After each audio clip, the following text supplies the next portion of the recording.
Wadhi weche matimore kaunti ma Siaya kama sirikand kaunti ma Siaya othicho oko e tich jotije 380 mosebedo katiyo e migawo mar thieth e kaunti no ataro mar chik. Jata chenro mar board mandiko jotije piny owacho e sirikand kaunti ma Siaya Wilfred Nyagudi oyango ni board no notimo nonro mag jotije moheo 500 mane yuak kaluore kod deko maggi magosara. Nyagudi wacho ni negi yudo buok bang' nonro yango ni ewi kwana mar jotije 500 mane yuago chudo magosara mana jotije 120 kende emane ondik e tich e yo moriere. Sharon Ong'ao gi ler mathoth.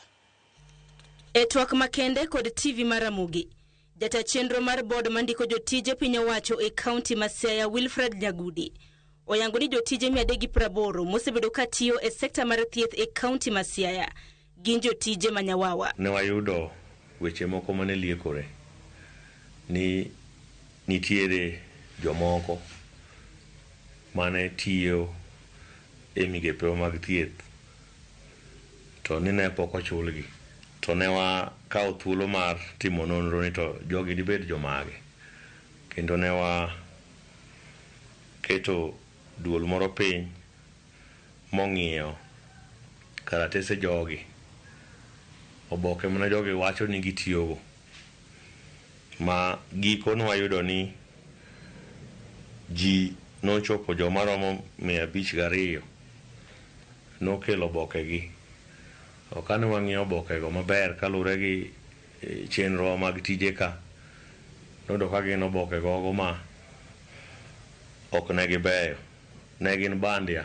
Nyagudi yango ni achudhe moko ne wuondo jotijego momiyo gi tich mane gichako timo e osiptende mopogore opogore kapok opodhgi gi kaunti. To nwafwenyo ni nitiere achudhe moko mane odonjre gi josiaya e yore moko mok beyo, kendo ne tedhonegi obokegi.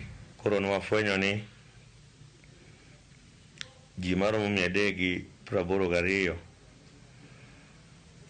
nolwar e lwet achudhego ma bende tiyo kuonde ma ok wang'eyo. Oyango ni achudhe manochiwo tije makamago gi kia nondegi kokwayo jodak e kaunti ma Siaya mondo bed akicha gi jok machiwo singo mar ndiko gi e tich ma ok oyangi. Joma ne giwacho ni gigwenyogo lwedogo mane wacho ni tiyo kodwago ne ok wafwenyo, kendo gin jok mok nwang'eyo. Nyinge mane ginyiso ok gin nyinge ma wang'eyo mwatiyogo ka. Koro watemo wacho ne jopiny ni gitem matek e seche duto ka gidwaro tich to gidhi ofise ma olande tijego. Kata kamano, lendo mag jotije manyawawago ne okelo buok mathoth ne moko kuom jotije mosebedo katiyo e kaunti no kuom thuolo mar dweche 9 mokalo. Employment letters tulipewa in December, tukakuwa deployed in our various facilities in January 2025. We have been diligent, we have been loyal to our duties, we have been working.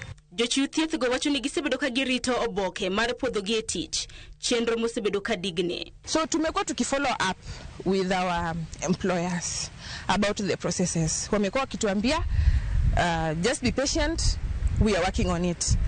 And all this while we have not received any salary. We have not been told that we are not qualified to work in that county. Head count ilifanywa in March.